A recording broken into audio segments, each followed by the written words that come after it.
camera kasi nandito ako ngayon sa Recto, Manila. Hindi ako ng solar panel. Napadent ako sa mga hardware dito kasi bilisan ako ng mga bolts, electrical wires. Parang hirap din naman bumili. So anyway, diretso na lang ako dun sa Binavides Street. Ito, Recto ito. Then, ayan, papunta doon, mamaya babalik na rin yung camera,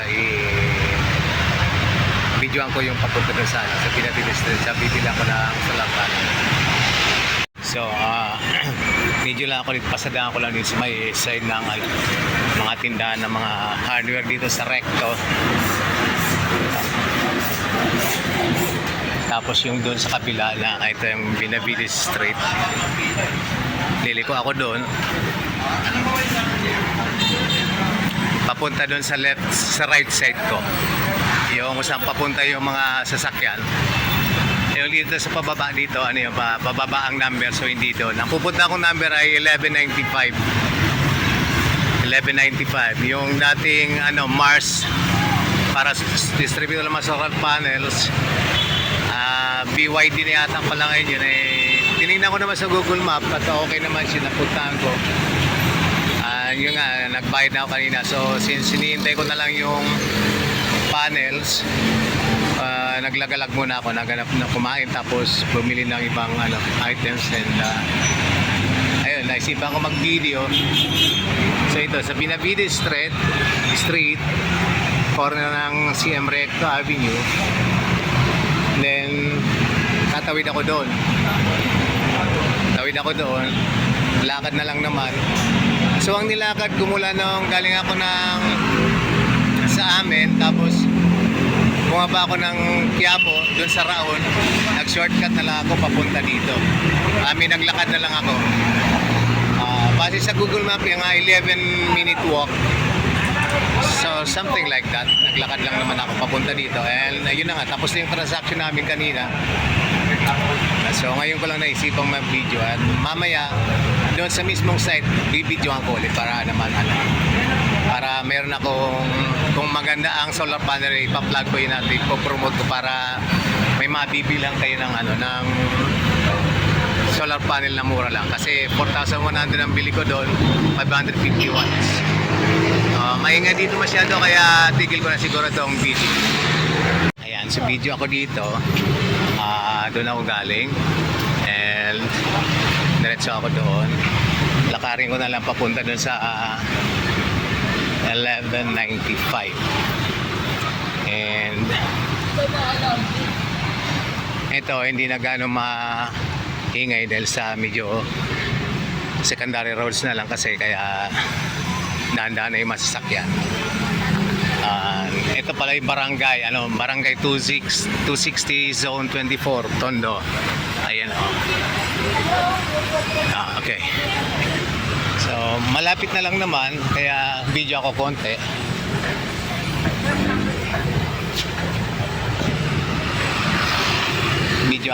Para naman saan. Pero baka hindi ko rin naman ituloy-tuloy itong video hanggang doon sa site nung mayroong solar panel. Ayan, so 007. Anyway,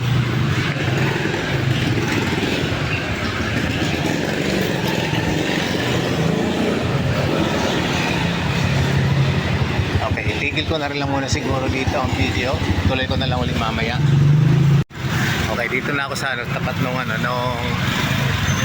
pupunta ako na building establishment, kaya videoan ko muna dito sa tapat na ma-videoan ako, then ilipat ko sa kabila. So dito tayo sa Mars Energy Corporation, pero ang naka-advertise ni Dennis ay yung BYD bid, new solar energy, something like that. And videoan ko lang para naman meron ako souvenir ng pagpunta ko dito. And the landmark niyang sa harap nito ay yun, FIDA Logistic Services. Alright, then diretso ako dito. Ayan, kuha na natin ang para ma-promote naman siya, no? And yan. Alright. So dala nila yung mga kung ano-ano brands ng solar panels. And right now baka yun na sa akin yung binababa na rin mga panel siguro yun. Yun na yun. So later on papasok ako, hindi ko alam kung payag sila magpa-video pero ayun palang binidyo ako.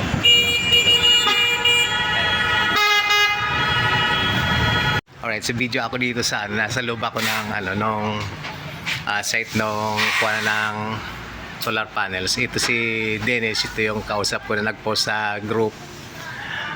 Siya tong mabait nating agent pa tawag doon sa inyo. Sales, mga sales person at magaling mag-advertise eh. So ito yung kukunin ko. Alin dito ang ayun. Kingdom 550 watts. Ayun, yung Kingdom 550 watts na murang-mura kasi sa kanila 4,100 kumpara doon sa iba. Tagal ko na naghahanap from 6,000 plus 6,500. May nakuha akong iba ng pababa. May nakuha akong mas mura sana pero scam pala, muntik na ako. Senior ko pa sa group ko tapos yung pala scammer. Ay, kabanatuan, sir. Ayun yun, yung kabanatuan, scammer. Muntik na ako doon eh. So anyway, malaking bagay din at least na na-search muna namin. So eto, nandito ako ngayon. Ito actual, kukuha ako ng another 4 pieces of 550 watts. Idadagdag ko sa aking 5,000 watts na solar energy system at kinakapos pa rin kasi ako lalo ngayon tagulan. So ito ano ko lang, kuha ko sila ng konting video para naman may plug natin sa sa ating channel. Okay, so Dennis. ito talagang malaking kanilang ano tawag doon, warehouse yun. Laki ng kanilang warehouse at so, anytime soon magbubook na kami ng at ako'y pauwi na at napakabilis ng aming transactions. So kuha lang ako ng konting souvenir ko ng ng aking ipopost sa YouTube channel. Okay. Okay. Ayan, again ito si Mr. Dennis, ito yung kausap ko sa na actually nag-post din lang siya sa aming group. Sa group na nasalihan namin pareho. So yun. Ayun na, at kami magbubuk na ng Lalamubat para makauwi akong maaga, makahakot ng maaga kasi layo ng aming uwian. Nasa bundok kasi kami, kaya kinakalang makauwi ng maaga-aga. Alright, maraming salamat. So, alright, ready na yung yung mga solar panels ko, 4 na piraso ito. Nakabook na rin kami ng Lalamove para almost ready na siya. So, kuha na ko lang ulit para pa po sa i-promote natin itong pag bumili ako ng Satisfied naka-promote sa YouTube eh. Ayan.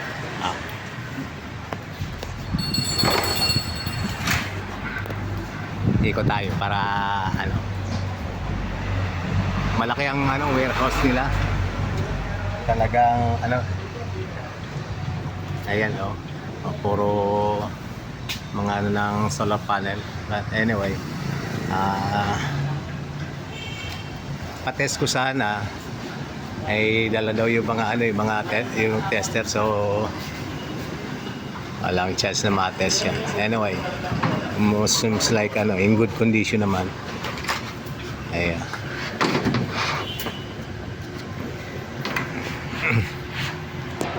Yung frame niya, I think it's not as good as the Seraphim. Medyo mas malambot siya ng konti, tapos malipis. Pero ang advantage naman ito, mas magaan naman.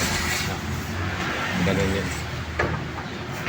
And dahil bagong model na ito, I suspect na mas siya, mas magandang klase yung in terms of technology.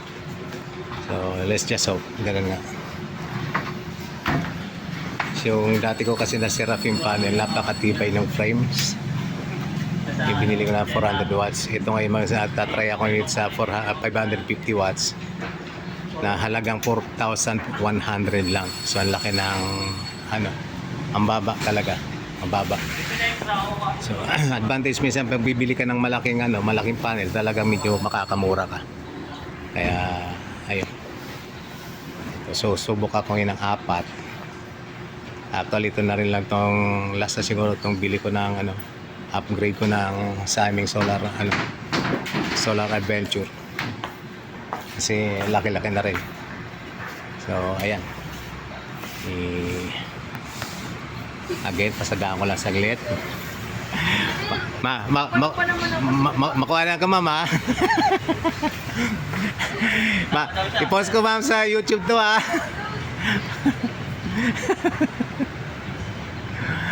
Okay. So, yun. Hintay-hintay na lang ako ng nakabook namin sa Lalamove. Alright. So, ito na. Dumating na yung Lalamove. Sasakay namin yung ating 550 watts na solar panel. Ayan. Yung video lang ako nakita akong kita ako para naman may ebidensya ako ng pagpunta dito. Alright.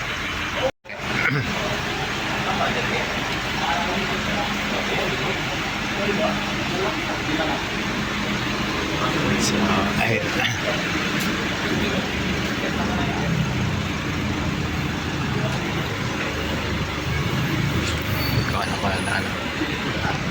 Okay.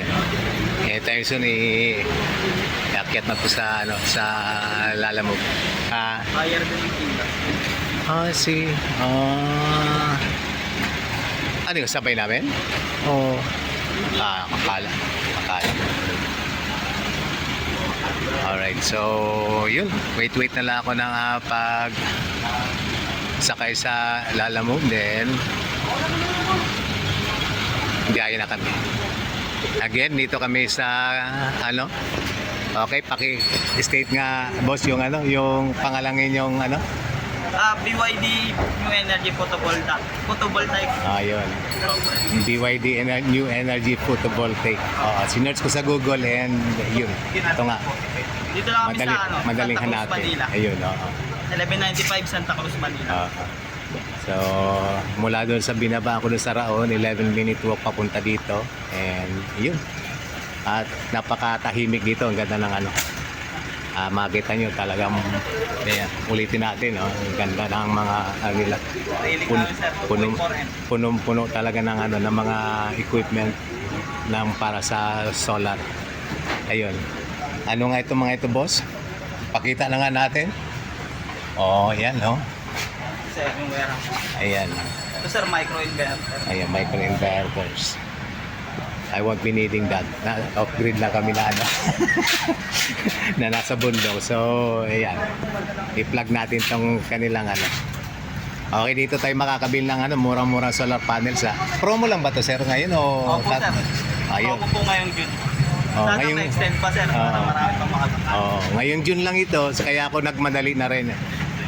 Fortunately, nakahabol ako dahil sa hindi umulan ngayon, kaya nasamantala ko yung pagkakataon. Maganda araw ngayon. Kaya makakapagpahakot kami na maayos. So 4,100, 550 watts, talagang murang-mura ito. Yung last na binili ko is 400 watts, 4,300 pesos. Gandang-ganda ako, is Seraphim. It's quite alright and I was satisfied, pero ito, mas maganda ito. I think mas maganda ito. So, ayan, okay na. At yun, last na ikakarga na yun. And mukhang magaan lang dahil kayang-kaya ikarga na yung 29 lang. 29 lang to 29 kilos kumpara doon sa iba tinignan ko mga specification na umabot sa 32 yun. So ito mas magaan siya. Ang hirap lang sa amin nila akit nga doon sa bundok, kaya talagang yun, dalawa kataong binabayaran ko para may akit. Actually may presyo ang akit namin sa bundok. Kung saan sa 400 pesos isa nito o from 300 to 500, I don't know kung magkano maging usapan namin mamaya. Alright, sige, thank you.